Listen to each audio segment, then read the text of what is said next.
नमस्कार, स्वागत है। आज हम निकल रहे हैं एक सफर पर राजस्थान की रंगीन गलियों में। ये एक ऐसी जगह है, आप जानते हैं, जहां हर त्योहार के पीछे एक कहानी छुपी है और हर रंग मानो कुछ कहना चाहता है। तो चलिए, इसी कहानी में उतरते हैं। अच्छा, जब भी कोई राजस्थान का नाम लेता है तो दिमाग में क्या आता है? मेरे तो रेत के टीले आते हैं, वो बड़े बड़े किले और हाँ, खूब सारे चमकीले रंग। सच कहूं तो ये एक ऐसी जमीन है जहां लगता है जिंदगी का हर एक लम्हा किसी त्योहार से कम नहीं है। लेकिन यहाँ एक सवाल है, क्या ये सब मेले, ठेले और त्योहार सिर्फ नाच गाने और मौज मस्ती के लिए हैं, या फिर इनके पीछे कोई गहरा मतलब भी है? क्या ये हमें उस जगह की रूह, उसके इतिहास और वहाँ के लोगों के बारे में कुछ बताते हैं? बस, आज हम यही जानने की कोशिश करेंगे। तो शुरुआत करते हैं उन त्योहारों से जिनकी जड़ें, मतलब जो सीधे सीधे रेगिस्तान की मिट्टी से जुड़े हैं। और सिर्फ मिट्टी ही नहीं, वहाँ के जानवरों से भी, जो वहाँ की जिंदगी का एक अहम हिस्सा हैं। ये सिर्फ मेले नहीं है, समझिए कि ये तो उनकी पूरी जीवन शैली का एक जश्न है। अब देखिए, राजस्थान के पशु मेलों की तो बात ही अलग है। दो नाम तो बहुत ही मशहूर हैं। एक तो है पुष्कर का मेला और दूसरा है बीकानेर का ऊंट उत्सव। दोनों का फोकस जानवरों पर ही है, लेकिन जैसा हम आगे देखेंगे, दोनों का जो अंदाज है ना, वो एक दूसरे से बिल्कुल जुदा है। तो भाई, फर्क क्या है इन दोनों में? देखिए, पुष्कर मेला वो तो दुनिया के सबसे बड़े पशु मेलों में गिना जाता है, और होता कब है? कार्तिक पूर्णिमा के बहुत ही पवित्र मौके पर। वहीं दूसरी तरफ बीकानेर का जो उत्सव है, वो खास तौर पे ऊंट के लिए है, जिसे हम रेगिस्तान का जहाज भी कहते हैं। और मजे की बात यह है कि सिर्फ पुरानी परंपराओं तक ही सीमित नहीं है, अब तो इसमें बर्ड फेस्टिवल जैसी नई चीजें भी जुड़ गई है। अच्छा, जानवरों और जमीन से हटकर अब चलते हैं आस्था की दुनिया में, क्योंकि भक्ति और आध्यात्मिकता ये राजस्थान की संस्कृति की आत्मा है। सच में यहाँ विश्वास और श्रद्धा का जो मेल देखने को मिलता है ना, वो कहीं और मिलना मुश्किल है। और यहाँ की जो धार्मिक विविधता है, वो तो बस देखते ही बनती है। सोचिए, एक तरफ है डूंगरपुर का बेणेश्वर मेला, जो आदिवासी समुदायों का सबसे बड़ा जश्न है और ये भगवान शिव को समर्पित है। और ठीक दूसरी तरफ हमारे पास है अजमेर शरीफ का उर्स।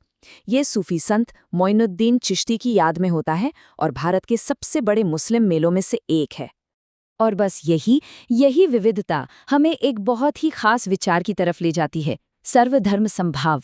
मतलब सभी धर्म एक समान। अजमेर का उर्स इसकी एक जीती जागती मिसाल है। यहाँ हर मजहब के लोग आते हैं अपनी अपनी आस्था के साथ। ये चीज़ ना यहाँ की मिलीजुली संस्कृति को बहुत ही खूबसूरती से दिखाती है। जरा इस नंबर को देखिए, 1 लाख, 1 लाख से भी ज्यादा। ये कैला देवी मेले में आने वाले लोगों की संख्या है। अंदाजा लगा सकते हैं? इसी वजह से, इसी भारी भीड़ की वजह से इसे लक्खी मेला कहते हैं, मतलब लाखों का मेला। सच में आस्था का इतना बड़ा रूप देखकर कोई भी हैरान रह जाए। तो मतलब राजस्थान में देवियों की पूजा के लिए भी बड़े बड़े मेले लगते हैं, लेकिन आस्था का एक ऐसा रूप भी है जो शायद आपने कभी ना देखा हो, ना सुना हो। हम बात कर रहे हैं बीकानेर के करणी माता मंदिर की। जानते हैं यहाँ क्या खास है?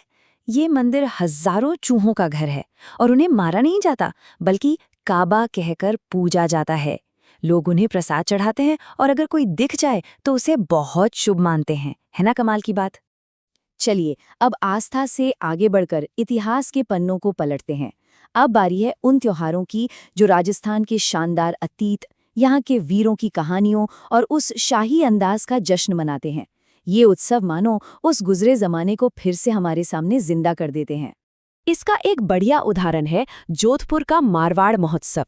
वैसे पहले इसे मांड महोत्सव के नाम से जाना जाता था। ये त्योहार मनाया जाता है राजस्थान के वीर वीरांगनाओं की याद में।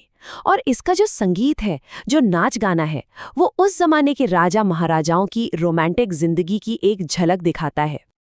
और फिर आता है जैसलमेर का जबरदस्त मरु महोत्सव। अरे ये तो ऐसा लगता है जैसे सोने जैसे चमकते रेगिस्तान में किसी ने जान डाल दी हो। और ये कोई आम कल्चरल प्रोग्राम नहीं है।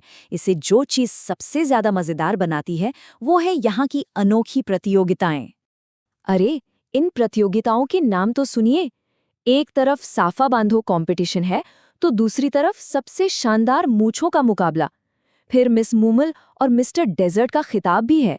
मतलब ये कंपटीशन सिर्फ मजे के लिए नहीं है, ये तो वहाँ की संस्कृति और ट्रेडिशंस का जश्न मनाने का एक अनोखा तरीका है। तो इतने सारे रंग, इतने सारे उत्सव, इन सब को देखने के बाद हम आखिर क्या समझें? क्या है इन सब का निचोड़? ये त्योहार हमें असल में क्या बताना चाहते हैं? देखिए, सबसे जरूरी बात यह है कि ये त्योहार सिर्फ इतिहास को दोहराने के लिए नहीं है। नहीं, ये इस पूरे इलाके की जीती जागती धड़कती हुई रूह है।